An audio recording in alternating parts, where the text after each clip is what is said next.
the opener to our episode this week doesn't have to be me finding clips of anything. It's just going to be Max, zoomed in, Max rubbing his beard into the microphone. I just want like Hi, I'm Max. I'm Drew. And I'm Leisha. Plot hole. Said I'd write one chapter, wrote none. I'm sorry, you do what? I changed the ending again. 3 writers. Countless blueprints. Infinite stories. And now, into the story. Welcome to the Word Builders. We have microphone arms now. We've slowly upgraded. We're evolving. We're evolving. We're still in the red overall, but... Yes, but that's okay because we're going to talk about people who do not care about the red at all. It's fandoms. They love everything to do with their preferred book, genre, movie, whatever it is they love. So fandoms, book talk. We do, yeah. We've been talking about wanting to like get to this topic for a long time. Mm-hmm. And we also have some conventions and other events that we've been to recently that we wanted to talk about. Yeah. Drew's is a little bit bigger than me and Leisha's, but ours was very funny. And we do have photo evidence of why it's so funny as well. Is that going to be on the blog? Yeah, we could do that. Dude, I didn't take a picture of myself at the... Oh, you didn't? The convention I went to. What is the matter with you? I'm sorry. I've just never been a big... Well, now we can't even do picture this person. episode. You know, thanks so much for watching, guys. It's over. Yeah. Back to the story. Yeah. Yeah, so we have kind of a mix of topics to talk about today. Yeah. Less about like the art of writing and more about the audience, actually. At this point. The people who you're writing for, who you're writing Yes. to. So I actually have a question for you guys. Okay. To kind of get us started. What was the first fandom that you ever found yourself a part of? And how deeply entrenched were you in said fandom? Oh, dear. Okay. I immediately know what fandom I have like too many to like narrow down early on. But the question was first fandom, right? yes, that's what I'm saying. I don't know okay. which one I was first, but you go first. My first fandom was the Warrior series about the cats. Oh my gosh. No one ever talks about how good those books were. Okay, so I would, when we go to Barnes & Noble, I remember back right corner of the Nashua, New Hampshire Barnes & Noble was literally like this kid, like heaven. Like it was the kid section. Yeah. But it was so cool. They had like a stage with like you could sit on, you could go up there and read books together. It was so cool. Yeah. And there was the whole like aisle of just the Warriors books. Bro. There was so many of them. They were right next to the Guardians of Gahul, which is what I loved. Yeah. Is that your first fandom? No, I'll get to mine. You talk about Warriors. Oh, okay. So I found myself part of the fandom, but at the time that I was reading it, I wasn't like on the internet or really involved with said fandom. How old were you if you had to guess? I don't know, mid to late elementary school. Okay, yeah. That's where my mind's going. Between like between like 3rd and 5th grade probably is when I read those books. But there was a small group of us at my elementary school who were all reading the books, and that was like our group of fandom surrounding the Warrior Cat series books. And all of the people that love these books, they were all super sweet. And then I did eventually start to get involved in like the online space with like the Warriors fandom series. And that's when I realized maybe I shouldn't be involved with this fandom. Maybe I should back out a little bit, because there's levels to fandom, right? Sure, yeah. You know, like you and I, we're fans of The Cosmere by Brandon Sanderson, but by no stretch of the imagination do we have the knowledge that other people who are fans There's of people that who series have like entire like YouTube channels, that are websites, like they take wikis and stuff yeah, like that. they're dedicated. They dedicate everything if we to it. went to Dragonsteel, which Yeah. is Brandon Sanderson's big convention, which we were just talking about going to. Yeah, right next before year. this. Yeah. If we went, I don't know if we would be the ones to cosplay. No, I don't know What? Whoa. Well, Wait. okay. Hold on. It would be cool to do so, but like our level of cosplay, if we did, Oh, I see. it would be leagues below somebody who actually dressed up as a great show. As- You know, I don't know. Okay, yeah. Now like- I understand. or where a you're guy going. in It's like, full you're shard- not going to dress up for the whole Full the whole shard convention. plate. Yeah, like no. We would be like, we're like Kelsier levels of So cosplay. here's- Like wear a nice suit and pretend you're cool. So here's my thing with cosplay. I respect other people who can do cosplay. I am not confident enough in myself to feel like I could pull it off. Yeah. Even the I'm gonna just like wear a suit and tell everybody that I'm Kelsey or like levels of cosplay. Like I even as a kid, I didn't like really want to get dressed up for even Halloween. Wow. It's just never been my thing. I have so much respect for people who do cosplay and stuff because it's a lot of work, especially the really highly detailed, highly accurate ones. Yeah. I'm like, yo, that's insane. There, League of Legends World Championship 2 years ago, somebody went as Darkstar Mordekaiser, and it was like this humongous like suit.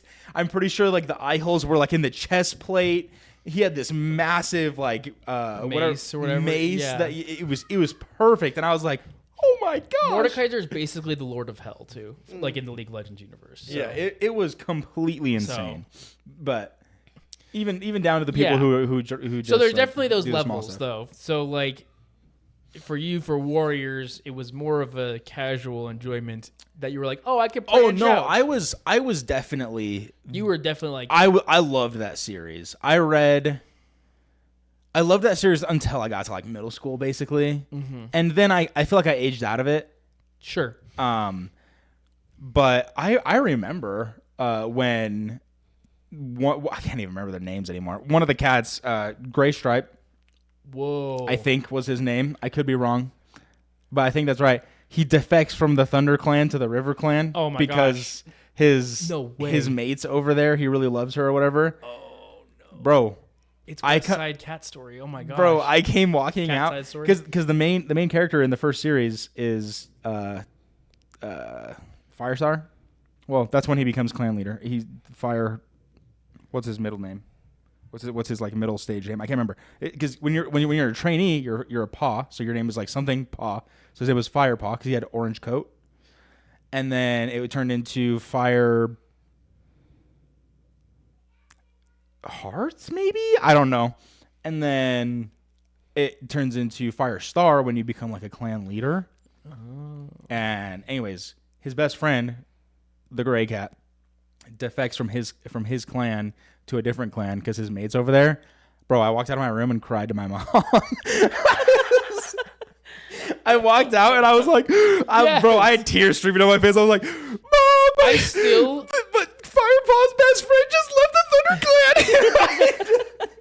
Clan. I still don't consider that to the level of fandom that like cosplay I think has. yeah. Like, there's a that's- certain like time when you're like willing to change your like look and identity. yeah.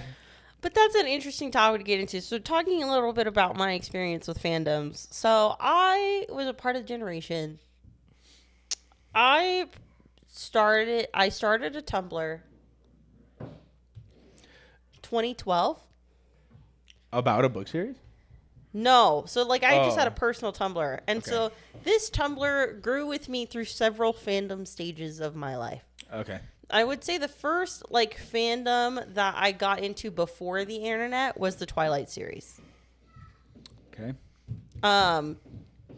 Which was also late elementary school, which is very early to read the Twilight series. I was gonna say. Yeah, jeez. Yeah, but my parents didn't care. So So fine. so it's fine. So that was probably the first thing I got into. But when I did actually end up getting into fandoms, I got into fandoms surrounding music. So I was obsessed with One Direction. I was one of those. Same. I was obsessed with One Direction at one point in time. But I'm thinking about like fandoms that kind of like really, I think, encapsulated what a fandom was. I feel like One Direction was one of them. Yeah. Like was one of the first ones where it really blew into proportion how popular something could be, to where it would create like its own subculture. Because I feel like that's ultimately what a fandom is. It's a subculture. Yeah. it takes the source material and says, we love this so much, we are willing to like create our own worlds regarding this fandom, or just obsess over it together. Right. Yeah. But one of the first fandoms that I like remember, and then to this day, is probably the most I ever got into something. It was Gears of War. Oh wow. Yes. So One Direction to Gears of War is a crazy I transition. know. the Twilight to One Direction to Gears of War pipeline. It's crazy. Yeah. It's wild work. Wow. I'd be such an interesting case study for fandoms, but And psychology, but that's a Right. different story. but what's something that's really interesting, especially when I look at it, is that you're exactly right. Like, there's different degrees of fandoms, and like cosplay can be something that's done, but it depends on the characters that are involved. Like, when it's real people, you don't tend to see that happen as much, obviously, right? Where, like, I remember in the One Direction fandom, one of the things that everyone did at one point was we all had a pair of red skinny jeans and a striped shirt because we all wanted to be Louis. And I still have like Vietnam level flashbacks about wearing red skinny jeans and striped shirts. So I think about that periodically. But then I think about like I had I grew up with friends who were obsessed with anime before I understood the hype, who got really into cosplaying, or like I don't know. Cosplaying for middle school. That's the other thing they have to keep in mind. Sure, as well. yeah. Your level of cosplay for middle school is like, if I had to choose my like level of cosplay for middle school, I wanted to be like Ash Ketchum, so bad. Yeah. And the only thing I could find that was ever remotely like that was fingerless gloves, because he wore fingerless gloves. I begged my mom to get these fingerless gloves. But the thing was, she's like, I'm not just gonna get you fingerless gloves for no reason. So they were mittens that unfurled into fingerless gloves.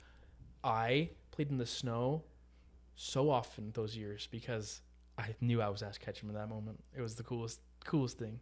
That is a gem. It's a gem. Oh my I gosh. wanted those so bad. So the more we talked about the fandom side of things, I realized where my fandoms lie. Dude, the Max Barnaby lore is getting so good. No. It gets way better. So initially I thought of, because you brought up the Warriors, I was thinking about like that section of Barnes Noble, and I was like, the Magic Treehouse books. Like I loved those books. I think I had the first 30. It should have a fandom today.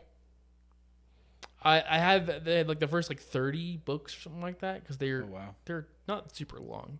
They're like 20, 30 pages long. But are they about short? Maybe they're longer than that. They're chapter books. Well, the original series were shorter chapter books. They were probably like, I would say, less than 50 pages. Then they got into the Merlin missions. At one point they meet Merlin, and then he starts sending them on missions and stuff like that. Those were the longer chapter books it was kind of like a sequel series. Gotcha. But it was numbered as number 30, number 31. I used to get the nonfiction Magic Treehouse books. I actually used to get those too.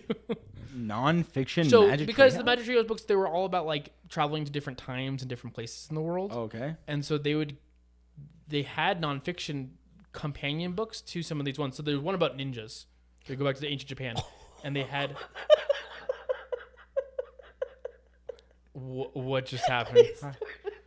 Is this the one? I was thinking about there is a tsunami nonfiction book from the Magic Treehouse, and I don't know why I put the pieces together just now, but like it starts with the story of a tsunami in Hawaii, but it's told from the perspective of a girl named Holly, and she's with her parents, Bill and Hillary. It's about the Clintons. I don't know why I just started thinking about that. Are you sure it was Holly and not Hallie? I can't remember. It started with an H, I'm pretty sure. Well, you know what's crazy work about that tangent is that directly goes into my next fandom I was going to talk about, which was Bionicle. Oh, this is the one. There is a character named Holly in the Bionicle series, so like that's why I was like, whoa. No, Bionicle, it's probably the fandom that I think I identified most with during those early years that I got really into. Like, I wrote fan fiction for Bionicle. and definitely shared it online. So Is it still out there? It's got to be out there. It's the internet, right? I have the actual documents still. Oh my gosh. Hopefully they're okay up there. I'm waiting for a child to scream. I'm waiting for like a pair of legs to pop through the ceiling.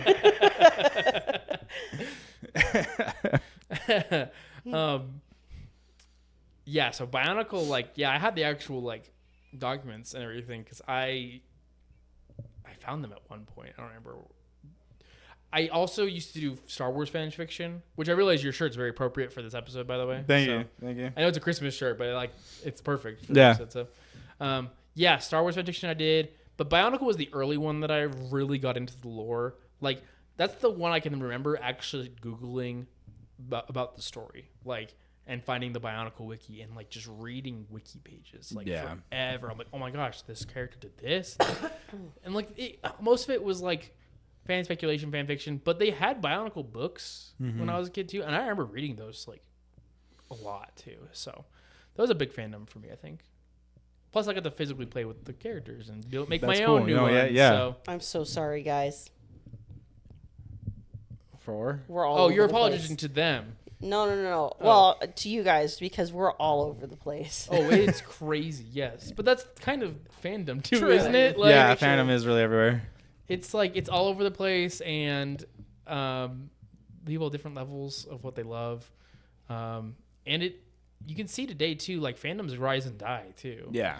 Like Marvel was humongous, and now it's like I can't stand it.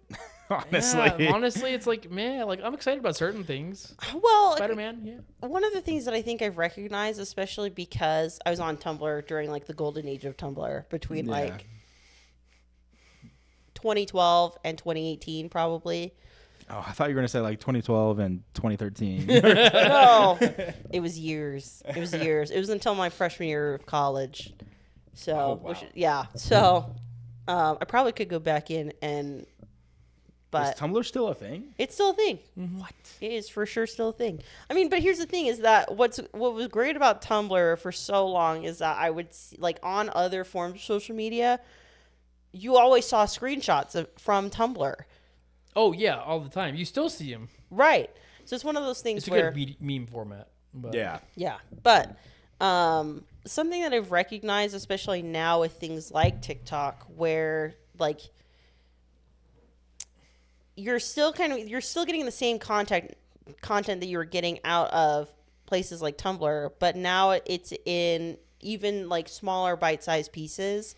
But additionally, I feel like fandom in and of itself, especially when we talk about things like book talk, have turned into like so much more broad than they were when everyone was kind of in their own factions. Mm-hmm. Here, As can I far as pause you fandoms for went. 1 second? Yeah. I'm gonna move the table closer because your thing's like about. Oh, it's about to fall off. Wait. Okay, that's what's happening because I'm sitting here like, what is happening? Like it's falling toward me.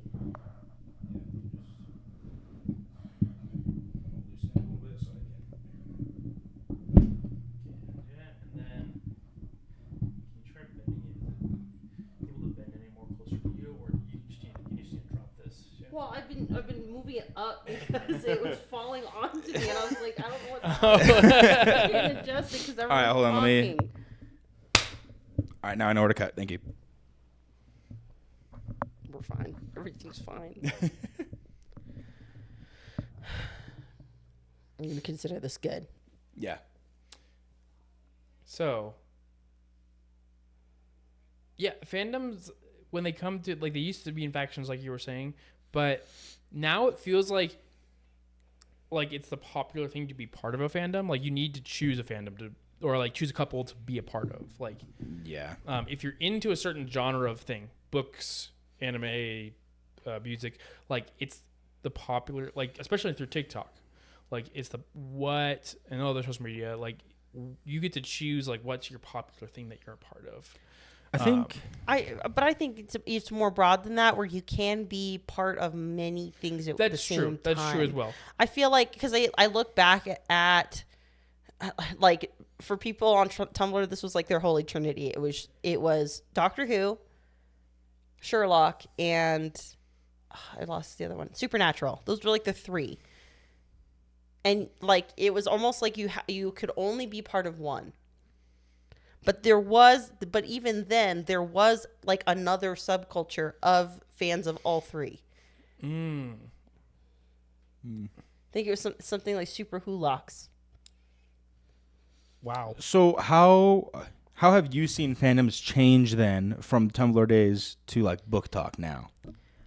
It's a lot more inclusive, and it's hard to explain because I feel like fandoms in and of themselves like are inclusive like naturally, because when you find like when you love something and you discover a connection with someone who also like really loves this thing, it creates a connection that's unlike anything else. When we find people that we have things in common with, it makes it that much easier to connect with that person, even if you come from like completely different backgrounds.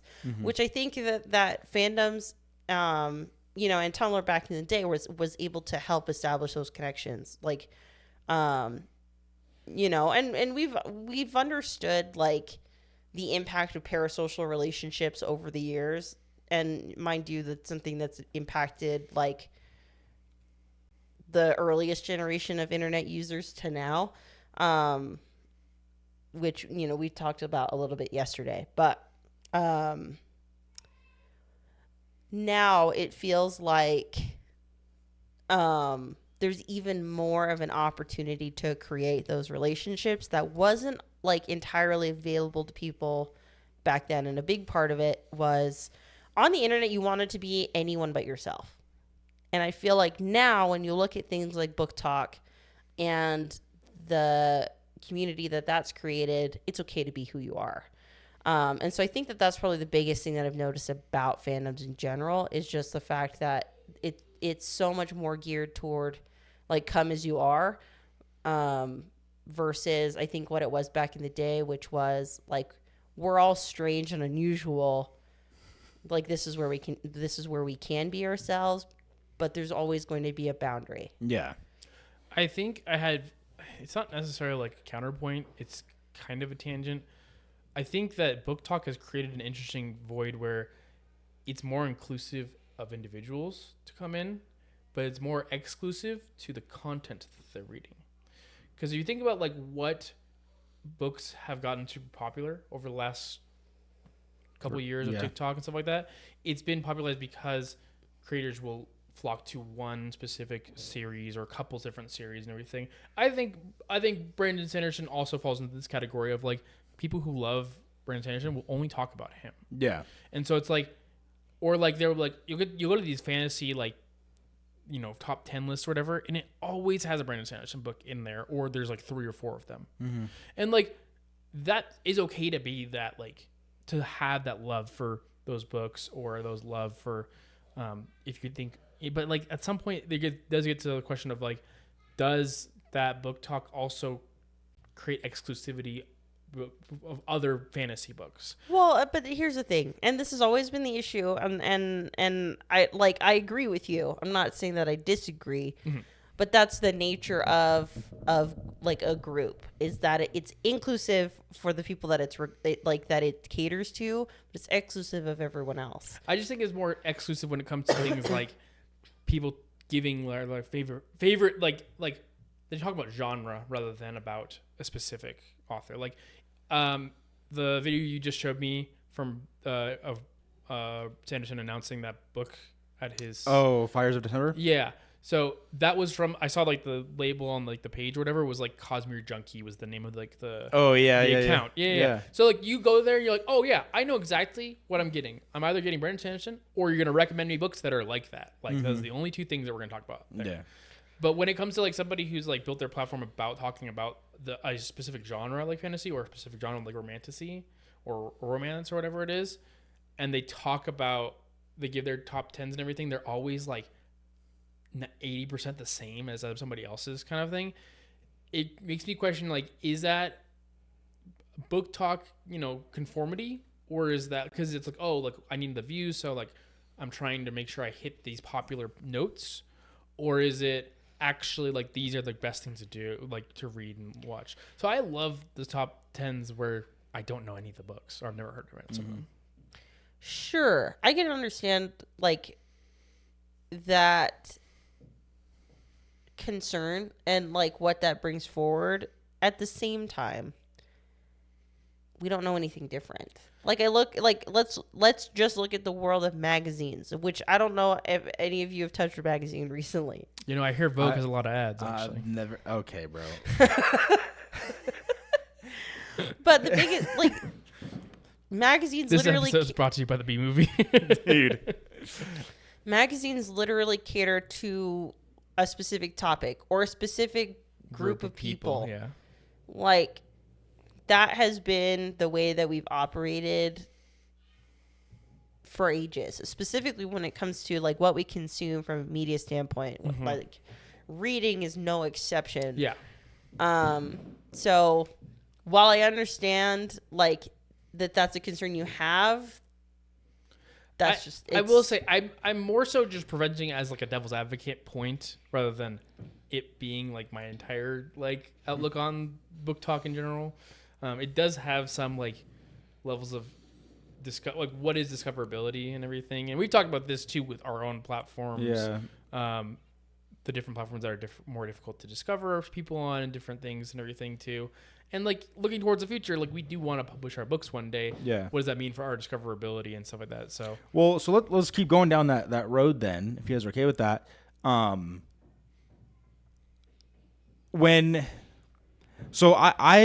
read a lot from publishers and editors and agents and stuff over the last couple of months, just because though I'm nowhere near the querying stage, I still kind of want to know what they're thinking about, what they're talking about. And actually something that I found was really surprising was that you were more likely to find an agent and to then find a publisher and then find an editor who is willing to work with you if you had a platform. interesting. And so I think when we're talking about book talk and things like that, a lot of TikTok creators who talk about books are now starting to kind of be like, oh, hey, by the way, I've been working on this like project on the side and I'm going to publish my book, or whatever. Yeah, you have an established audience. At Yeah. that point, yeah. And so when we're talking to newer writers, people who are wanting to get published for the very first time, though none of us technically are, well, except for you're self-published, and you're just everywhere, man. You got all the accolades. It's fine. And but when we're talking to newer writers, would you recommend to them that they start some kind of book talk or some kind of social media? Yeah. I'm a big proponent of do what works for you, because no one wants to see someone who's like on pain in front of the camera, Yeah. Like, Yeah, that's fair. Like we didn't start doing this podcast because we wanted to have a platform so that we can be published one day. We started doing it. I won't lie, it definitely crossed my mind. Sure, yeah, but like that's not why Yeah. we started. Yeah. Like we watched Shrek the other day, and they're talking to they rescue Fiona, and Fiona's like, oh, like aren't you going to kiss me or something like that? And he goes, that wasn't in the job description. And Doug goes, maybe it's a perk. So maybe it was a perk that you found that, the platform, whatever. But at the end of the day, like the thought of this was because we wanted to basically establish a writing group and really trying to focus ourselves in and talk and share our thoughts. Well, the and writing ideas. group came first. Exactly. Yeah. And that's what built from it. Yeah. But this came from the writing group. And now that we're like, oh wow, this is actually like a platform that we can actually maybe one day Potentially, build from. in a couple and that's of a years. good thing. That's a good thing. Yeah. I think all those are great things too. But I agree with you too. Is like some people just don't want to be. what in are front you of the agreeing camera. with, Max? I haven't said anything. Well, Continue. All I was gonna say was, Sorry, I had to do it. I had to be done. It had to be done. It had to be done. Okay. Continue.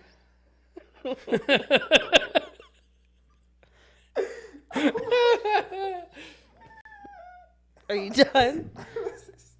I was just in stunned silence. Anyway, to continue my point that Max so graciously agreed to before I made it. Now I lost my train of thought. You're saying do what works for you. Yes, Yeah. do what works for you, because no one wants to see you in pain, like pulling your own teeth out, trying to Force yourself. Yeah. yourself to market your book. The thing about social media in general is that it takes a pretty enterprising personality to like go for content building, right? Which of the three of us, Drew is very good at. Drew's also the one that's been doing it the longest too, because Yeah. you've had other channels and things that you've tried to do. But that being said, like it's very important for me and Max to be very conscientious of, we don't want to just be writing the coattails. Like we're going to try to bring the skills that we have forward to be able to help make our collective dreams a reality. So like for me, it's designing the social media posts or coming up with different like polls or activities or different things that we can work with. For Max, it was building the blog. For all of us, it's like being able to create the content that we publish there. So there's definitely like a collective sense, and I think that when you're able to find like a group that's willing to embark on that journey with you, that makes it that much better. But at the same time, I don't think that I still think that there's always the possibility that like someone sees the value in what you create and can do that for you. So, are you, just to clarify, are you advocating for do some kind of social media, find some version of it that you love, or just if you don't love it, just don't worry about it? I would say it's tough because I think, I'm trying to think of a good example. Can I use my brother as an example, actually? So my brother is not social media like savvy at all. Like he's not the kind that scrolls. He's not the kind that like Good for him. any kind of social. Yeah, no, it's really good. It's actually not great for his career. Exactly, because he's an actor. So he's getting his degree in musical performance, or I don't know what Theater. It's called. Theater. Thank you. That's the word. Yeah, that's a good Theater. word. Anyway, musical theater, and he did the Shakespeare Festival here in Southern Utah the last couple of years. Paid actor, and he's going for his third year. It's great. This is really it's really big for him. The problem is social media is such a big part of the acting sphere now that because he doesn't participate in it at all, it's setting him back a little bit just because of that. Mm-hmm. And so we've talked about the fact that he's probably going to need somebody to manage that stuff at some point. Yeah. Which is what also you can look for too, is that if you have a group of people who have different skill sets like us, we rely on Drew a lot to do the editing and the posting stuff like that. And we really appreciate that part of it too. And that's what you can build. Yeah. But then we kind of get into the point of how, at what point do you have to take on the mantle of pushing your discoverability, right? Mm-hmm. I'm sure that there are published authors, we'll use Brandon Sanderson as an example, who probably never thought that the Cosmere would get to the point that it's gotten to. Mm-hmm. But there has to have also been a lot of people who did it for him in the beginning.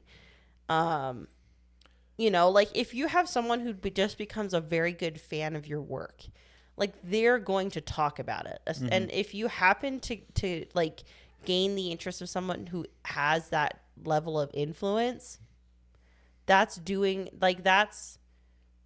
takes all of the guesswork and the awkwardness of trying to get the ball rolling on those kinds of things out of the way for you. Mm-hmm. And word of mouth is huge when it comes to especially our area where we're headed and everything too. Not only podcasting but also publishing books.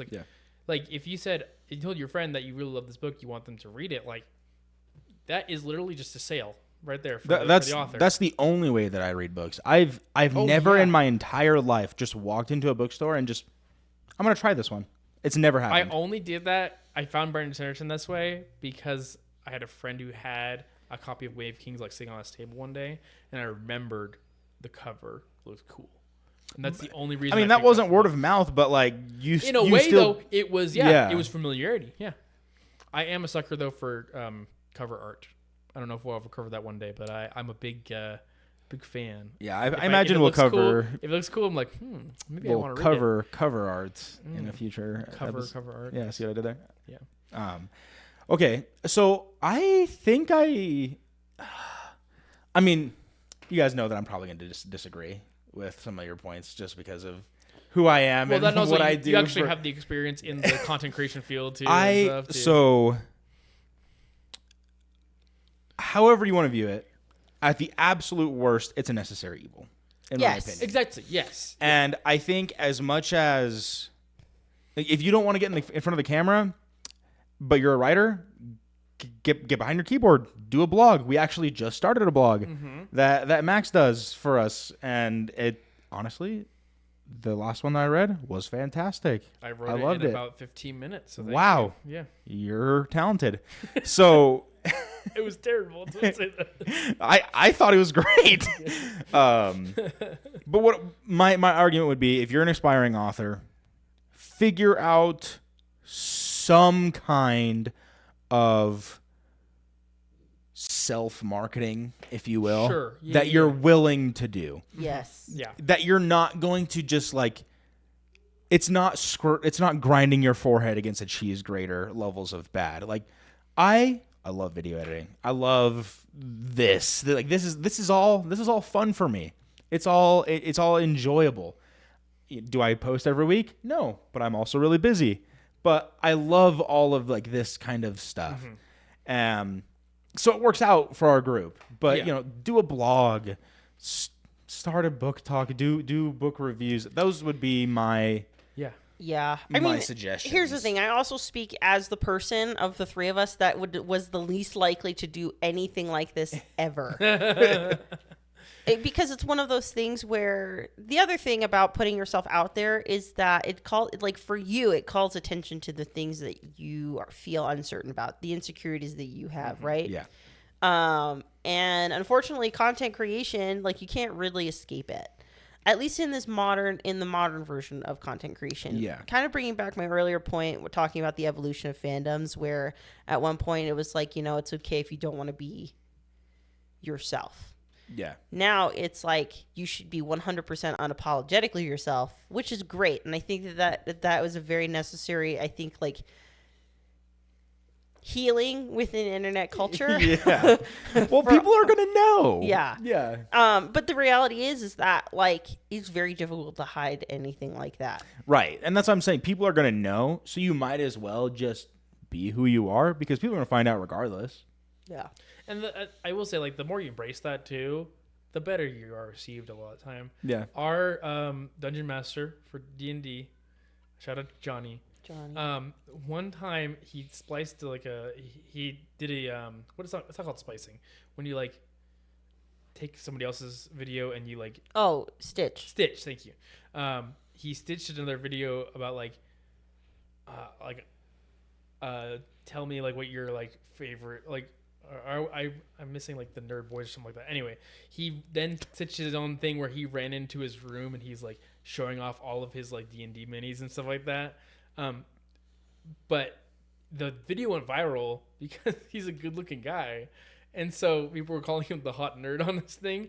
And it's like, but because he was unapologetically himself, like that became like a big, like, it was his little moment in the sun, on social media. So that's it's awesome. it's just fun. Like, I like it's that. interesting that you bring up him because I look up to his wife a lot, especially because of her social media presence as well. And I love his wife. I adore his wife. So like when she also started to get into social media a little bit more, it was almost like, this is someone that I know and that like I also recognize as like a multifaceted, multidimensional person that like when it comes to the content that she's created like over time, I love that it's not like that I do get the real side of things. Like it's not always her best moment. Like that's probably one of my favorite parts about content creation. So I think the other thing to also keep in mind is that like you're also not alone in sometimes like the difficulties that come with like really pushing yourself like past your comfort zone, and putting yourself out there, like taking that extra step to market yourself and like the things that you love, whether that be like a product that you create or like something that you're really passionate about, a book that you're writing, like art that you create. Those are all different things that like taking that chance, I think, is often way more rewarding than it is like a punishment. Yeah. Can I ask you guys, is there any, getting kind of a little bit back to the book talk specifically, is there any book talk content that got you to actually go out there and read that book? That was what got me into the ACOTAR series. I've never been a fantasy reader. Like, I've always really struggled with reading fantasy. I think a big part of it was because pretty much right after I read the Twilight series, got into middle school, we went through the dystopian era, which was Hunger Games, Divergent. Like this whole collection of books. And I got really sick of it. Like, I was like, I don't want to read a dystopian. We're living in one, you know? Like, this feels a little too close to home. So it was one of those things where I just was not interested. And so that also shut me off from a lot of fantasy in general at the time. Mm-hmm. And so throughout most of my young adult life, I just stayed away from fantasy entirely. And then during COVID, got into TikTok, and then like a couple years went by and I would like be on it on and off, and the book talk really like surged, and the book that kept coming up over and over and over again was the ACOTAR series. And I was like, you know what, I really want to see what this is about. And that totally opened doors for me when it came to fantasy reading in general. So I've like never been on TikTok, like as a user. Other things like reels or but yeah, I count that as book talk too. Yeah, if we're gonna just encompass like all book review channels, regardless of what platform you use. Yeah, I just say book talk as a yeah. I would still say the answer is no. Interesting. I trust word of mouth reviews from friends and family way too much. But to be fair, I've not been led astray yet on it. So I kind of have like fallen into this was Red Rising a friend or family? My wife recommended it to me. Okay. Yeah. Where did she get it? She got it from a friend. Who probably got it from I'm just kidding. Yeah. I'm just trying to What's the genealogy of your book recommendations? The one that I was thinking about when I was like posing the question, you guys, was actually about a poetry book that I got for Christmas one year. Sophie Diener, who was like one of my favorite like poets on TikTok and everything. Like she would save the videos and send them to me and everything too. So that was like one that like I actually like straight up like we got the book because of her content creation regarding her own poetry. So I was like super excited about that. I will say something that's interesting is that like I don't come from a family that reads. I love you all. You don't read. And so like I was kind of an outlier or outcast in my family because I read as much as I did. And so when it came to like finding books, the other thing that I realized is that some of my closest friends, like one of my best friends in high school, he reads books that I would never touch in a million years. One of his favorite books was Catcher in the Rye. I'm never going to pick up that book on my own by myself. So I think like what was nice is that I took those like people that I really cared about and their different interests, and because like I cared about the person and wanted to find like a genuine interest in the things that they enjoyed. I do the same thing with social media now. Like, this is like for people who are neurodivergent, they talk about like they have different love languages than the five love languages, and one of them is called pebbling. And pebbling is so penguins. Wait. Okay. So penguins. Okay. Wait. Shh. Hey, Sorry. don't interrupt Not- again. Not. So one of the things that penguins do is that they give each other rocks as like a token of affection. Okay. Yeah. And so I mean, we do that. I collect things to show Max all the time. And so I've done this like a lot throughout my life, but I think this is also just something that we do in relationships in general, where like when we see something and we think of someone, we let them know. Yeah. So, one of the things that I've really enjoyed is that it's allowed me to do that. And with that, like keeping that in mind, that's helped me also look out for things that I might enjoy as well. And TikTok made that so much easier. Okay. I also realized that I lied. There's 2 books right there that I bought from a YouTube author. Oh, no way. Yeah. Free. Yeah, I have free ads, I guess, but On Writing and World Building Volume 1 and 2 by Timothy Hickson. He has a YouTube channel called Hello Future Me. And these books are incredible if you're like looking for like ideas and concepts on like how to world build and write different like scenes and stuff like that. He has like he breaks down how to write fight scenes, how to write like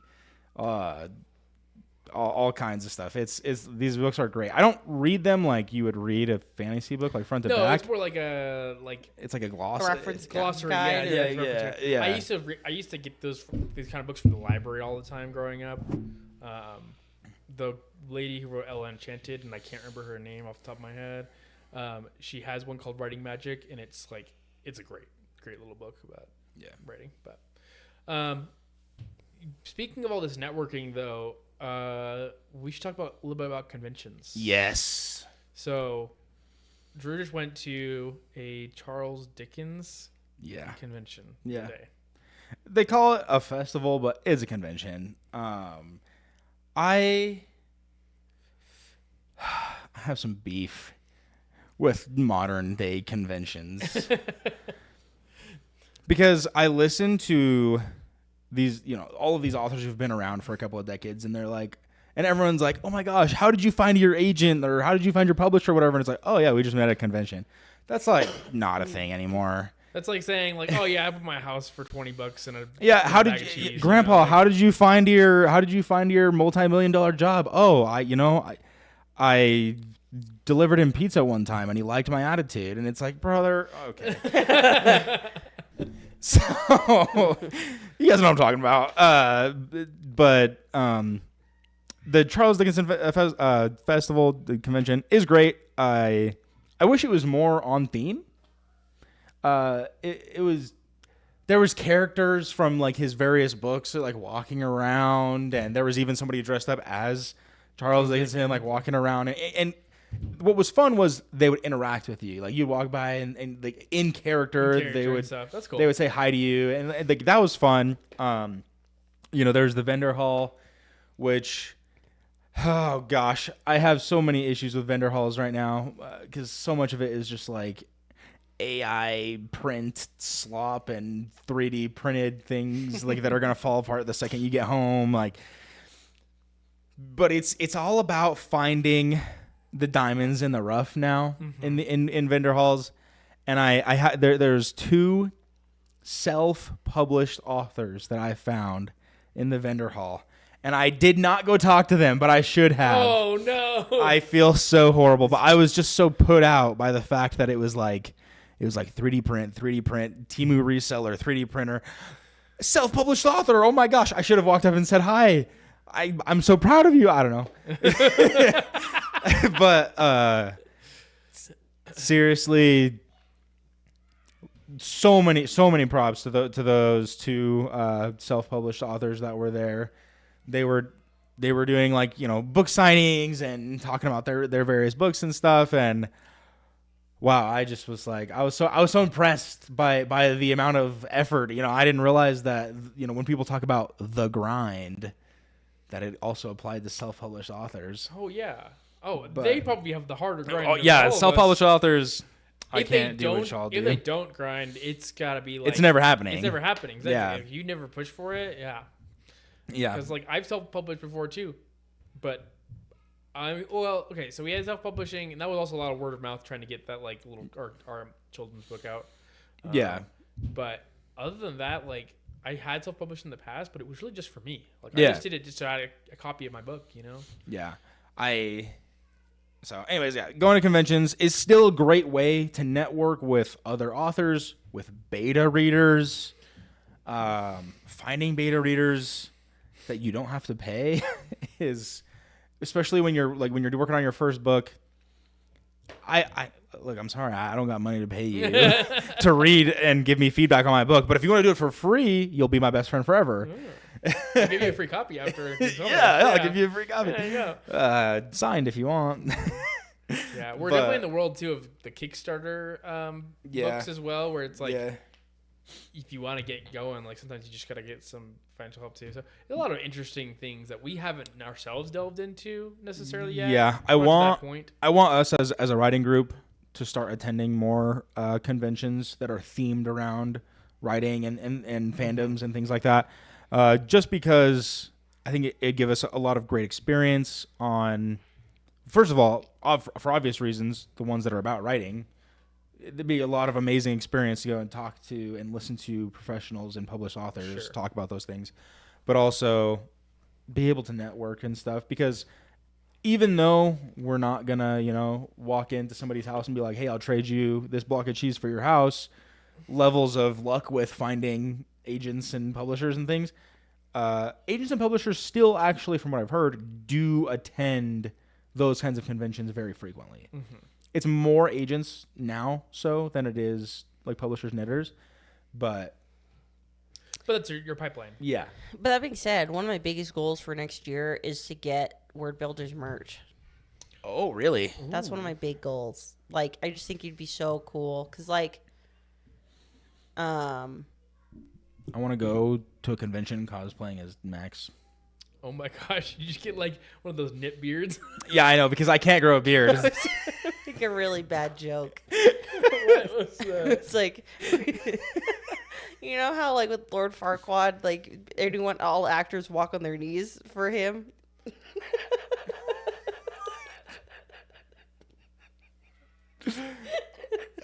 This is my wife, everybody.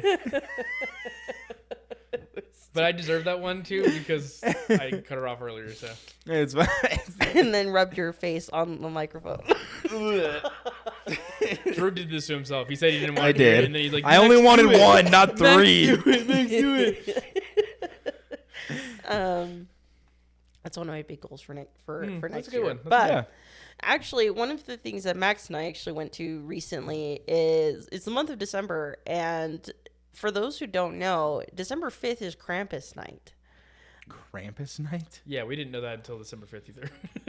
I missed it. Yeah, you missed it. So we had been sent, Leisha's friend from... I had a very good friend of mine, Vanessa. Shout out to Vanessa. We grew up together, and she doesn't live here and so when she sent me a local event, I was like, how did you get this? How did you get this ad? Like, what were you doing that you were looking into, like, stuff that's happening in town? Anyway, so what had happened was she sent me, like, the event, and it was for Krampus meet and greet. What is a Krampus? So, Krampus, let me go. So, it's from Alpine, Austrian, and German folklore. Krampus, who's a horned and hooved Yuletide beast, clomps door to door to carry away naughty children in his basket.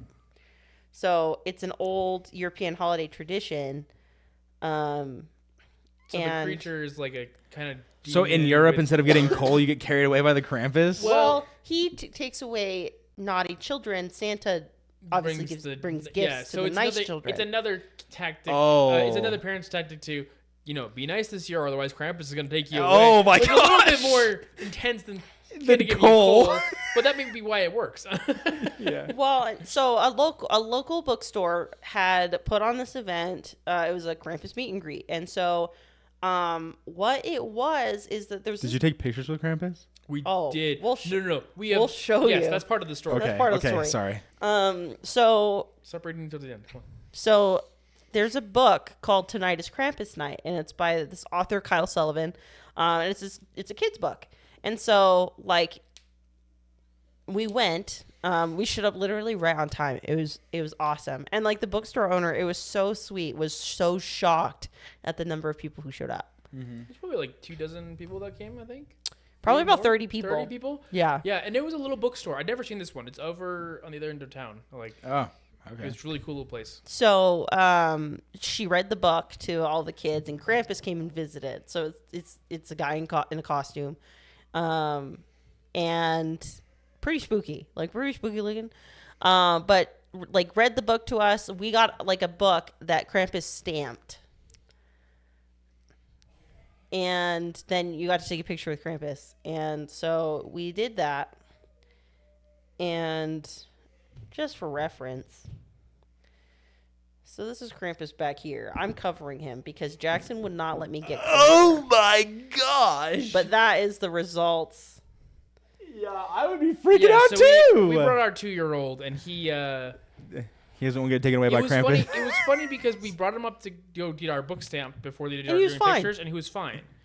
But then as soon as we brought him up to go walk up next to them and take the picture, he lost it. He was so scared. I would lose it, bro. He was so scared after that he literally dragged Leisha out of the building. Like, I have never seen him try and escape a place so fast. I was upset because I wanted to stay because the bookstore was really cool. Yeah. You should go. It's called Okay. It's called Bookdom Apothecary. Bookdom Apothecary? Bookdom. Like Kingdom. Like, Yeah. Bookdom okay. Apothecary is what it's called. Super cool place. Okay. But yeah, he was done. Yeah, he was very done. But what was really cool about that, like that style of event, is like I don't remember the last time I like sat and had someone read me a story. Yeah. I was thinking about this as we were talking about conventions and things, because I was like, I don't hear about as many of the convention sides of things, but I do hear about like local bookstores or libraries doing readings and stuff like that too. Like, those are perfectly great places to go and just start there. If you don't want to go to a big convention, start at the literally local library or a bookstore. Yeah, that's cool. So, All right. well, we have covered a lot of stuff today. Yeah, kind of touched a lot of different topics, but I feel like it all interconnects. Yeah. It's just about what we put out into the world when it comes to our rating, when it comes to what we want to read and things like that. And what stage are you at in your author career? You know, like if you're, I mean, we might be doing too much by doing the podcast when none of us are even close to finishing a book yet. But hey. But I think what'll be so cool is people look back on this, especially like during like once we get to that point and going, wow, we've been working on it for this period of time, and like we will have in 20 years. It's almost like a journal that we get to keep. Yeah. It's like we get to look back and say, because I've always had a hard time writing journals because I don't know how to present like information in that way for some reason. I don't, even if it's just like talking about my day, I don't find that interesting to myself at least. But this is something that I can look back on, my kids can look back on and say like, I had a very specific thing I was talking about, but they can see who I was based on those conversations that we had and everything like that. So. Yeah. So, all right. Yeah, I liked it. Anyway, so that's it. No weekly workout. Yep. Anyway, see ya. I have a legitimate excuse for my abysmal word count, which is a goose egg, by the way. Oh, very nice. It's finals week. That's fair. Yes. So that's a really good excuse. Yeah. I've literally been on my deathbed this last week. I wrote 200 words. That's right. Max 1. Max 1 at 200 words. I had this vision for no, don't judge me about restarting my story again. Dude, I can't lie. I've been thinking about this. I just had this vision about like I was like looking at it and I was like realizing that the mystery I was writing, which is supposed to build up to a bigger mystery, was literally just about a missing girl. That was it. Like there was nothing interesting about it. I was just like, what? This is all part of the writing process. And so I had to think about it. I was like, well, am I trying to sell? Like, if I'm trying to sell these characters as interesting, I should probably have an interesting hook, which is an interesting mystery. Yeah. So I have like this vision, and I started writing like the intro to that mystery.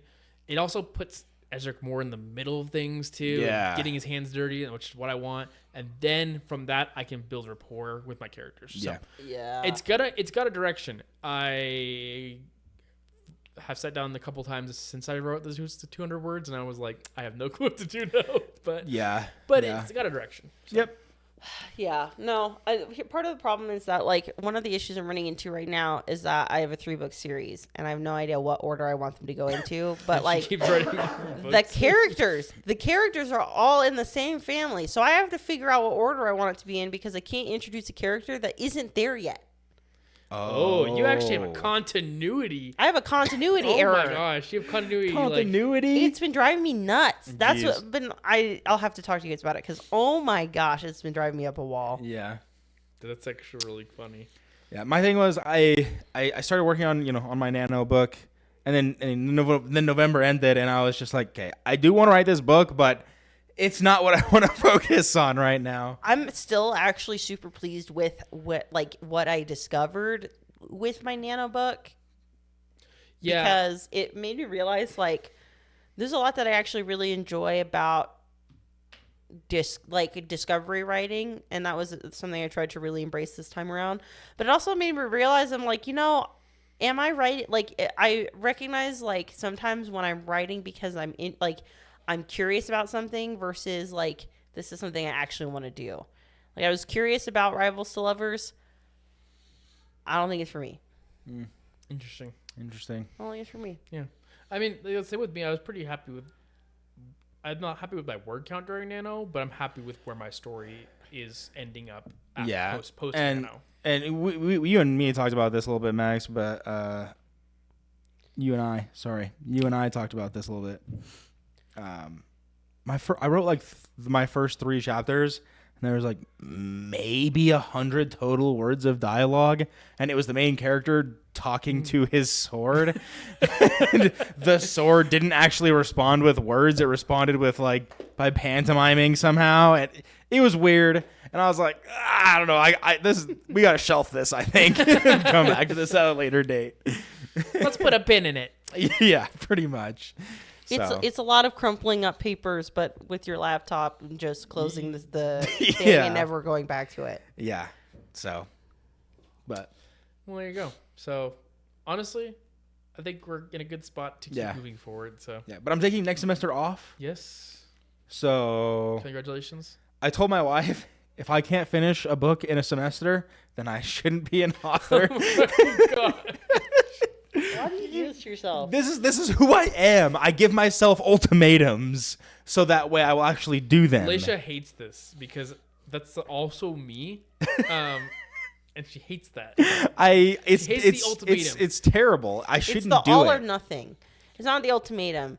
I would be fine if the ultimatum got you to that desired end goal. It's the all or nothing attitude. I'm gonna do this or I won't do it at all, and then I don't do it at all, and I hate myself. And then, but then you just give yourself a different ultimatum because you're like, well, I can't actually give up on this. It was supposed to be motivation. No. But that's the problem is I don't do that. I'm like, well, didn't do it. Ah, shucks. Back it up. We're going home. So anyway, with that in mind, good luck with your writing, everybody. Yeah, get back into the story. Let's get back into the story, and we'll see you next week.